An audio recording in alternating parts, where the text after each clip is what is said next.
This is Newsnight, where we go above and beyond the headlines. I'm Pia Hontiveros. Our top stories: radio commentator Erwin Tulfo earning the ire of men in uniform. He may soon face charges for berating and cursing Social Welfare Secretary Rolando Bautista, a well-respected former Army chief. A win for the government's fight against illegal drugs. A court sentences a member of a clan linked to illegal drugs to life in prison. And the Kings of the North taking the lead in the battle for the NBA throne. The Toronto Raptors score a victory over the Golden State Warriors.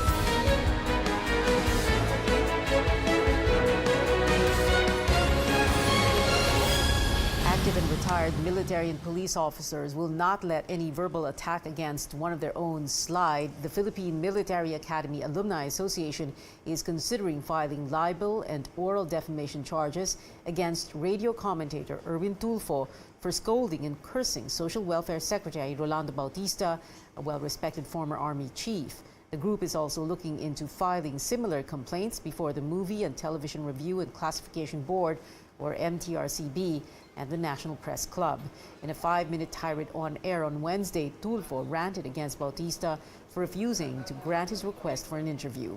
Alumni President Police Colonel Arthur Bisnar says their chairman, Rufo de Vera, and the board of directors will discuss over the weekend what legal action they could take against Tulfo.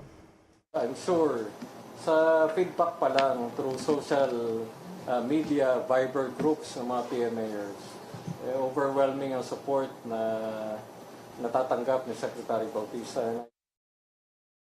The PMA Alumni Association is composed of more than 8,000 active and retired military and police officers, some of whom are now part of the government as legislators, cabinet secretaries, and local government officials. They also have 92 honorary members, including President Duterte and Tulfo's brother, Special Envoy for Public Diplomacy to China, Mon Tulfo.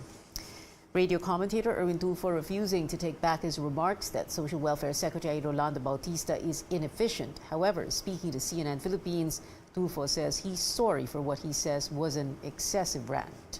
I'm asking for an apology for the excessive ranting. It was excessive. I shouldn't have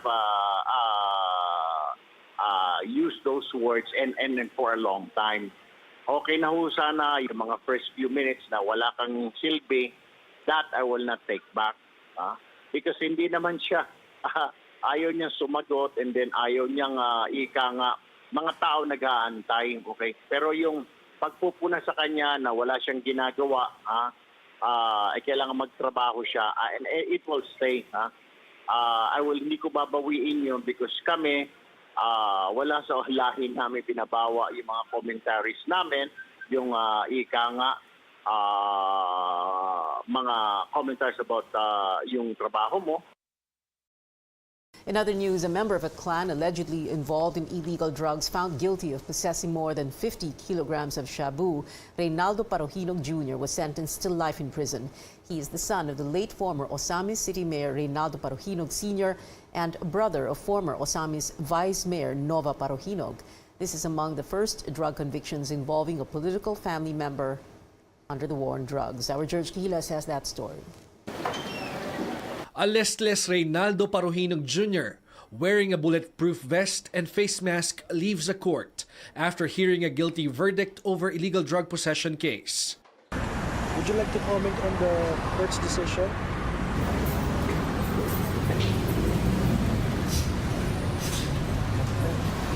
Reynaldo is a son of the late former Osamis City Mayor Reynaldo Parohinog Sr. The mayor was killed together with 15 others in a simultaneous police operation in the city on July 30, 2017. Reynaldo and sister Osamis City Vice Mayor Nova Princess Parohinog were arrested after unregistered firearms and explosives and illegal drugs were found in their houses. Judge Nadine Jessica Corazon Fama of the Quezon City Regional Trial Court Branch 79 handed down a life term for Parohinog in a trial that lasted less than 2 years. Police Major Jovi Espinido sports a big smile and a thumbs-up sign after the promulgation. He's a city police chief and the team leader during the bloody 2017 raid. Espinido says the verdict validates their operation against the Parohinogs. Natuwa ako na madali na ang promulgation. But then, promulgation madali pa. Na-decide na, desisyonan pa na. Maganda ang pagka-desisyon. So, very efficient naman. Walang trabaho sa pulis, lalo na kay Espinido na hindi legitimate. Mag-pray pa nga muna kayo bago magsalakay, magpunta doon sa area. You must note that this case was only filed last 2017. So Judge Fama showed the other courts how we can dispose of these kinds of cases in a very swift manner and in a proper manner at that. Reynaldo Jr. still has pending cases before the Quezon City Regional Trial Court, branches 104 and 105, for illegal possession of firearms and explosives. While his sister, Nova Princess, is also facing similar cases before the Quezon City Regional Trial Court, branches 95 and 228. Lalo na yung maldita na yun, dapat sana yung ganun ba, para makatikim din. Pero also I understand sa sitwasyon. Due process yun talagang pinapakita natin sa lahat. Paruhinog will be brought to the New Bilibid prisons in Muntinlupa City, where he will serve his sentence. George Cahiles, CNN Philippines.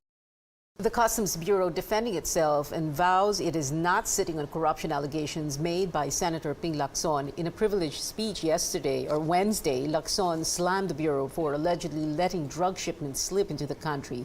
He also said corrupt officials continue to accept payoffs or bribes in a so-called TARA system.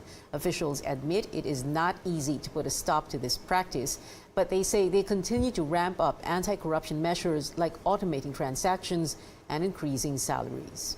Because, if you don't take care of your employees and their welfare, of course, minsan natatempt silang gumawa ng kalokohan. And we admit that we've been neglecting our employees for so long. Now, this story out of Japan, where President Duterte is wrapping up a 4-day visit. The president tackling the country's maritime dispute with China before regional business leaders and government officials at an international conference on the future of Asia in Tokyo. In a speech, the president says he hopes Beijing will soon come up with a code of conduct in the disputed South China Sea. He adds he will try to speak to Chinese President Xi Jinping on the matter as he questions China's claims. But he reiterates he cannot afford to wage war with the Asian giant. Here's the president in his own words. I love China. It has helped us a bit. But it behooves upon us to ask, is it right for a country to claim the whole ocean? China is standing pat. The China Sea is part of the Republic of China. And so we give it. Why? Because they are there. And a lot of lousy politicians in my country would take to push me to arbitrary ruling because we won. And China said, this is our land. This is our sea. Anyone who goes in there will just have to contend with us verbally and maybe with arms. My country is very small. It has progressed a little over the years. I do not know why. But I cannot afford a war with anybody, not only with China. The conference was organized by Japan's top business newspaper, Nikkei. Now in sports, the Kings of the North painting the town red as they draw first blood in the NBA Finals. The Toronto Raptors kick off their first finals appearance in a high note, beating the Golden State Warriors at home 118-109. Pascal Siakam brought firepower, scoring 32 points after shooting 14 out of 17 from Rainbow Country. Raptors star Kawhi Leonard added 23 markers and 8 rebounds, while Marc Gasol pitched in 20 points and 7 boards. Toronto held down Golden State with their defense, spoiling Steph Curry and Klay Thompson's combined effort of 55 markers. Game 2 tips off in Canada Monday, Philippine time. Good news for consumers. A big-time rollback in LPG prices will open the month of June. Petron announced it will implement a 6 pesos and 25 centavo cut per kilogram price of LPG effective tomorrow. Auto LPG prices will also go down by 3 pesos and 45 centavos per liter. Industry sources say these reflect the international contract price of LPG for the month of June. And that's it for tonight. Thank you for your time. I'm Pia Hontiveros for Newsnight, where we go above and beyond the headlines.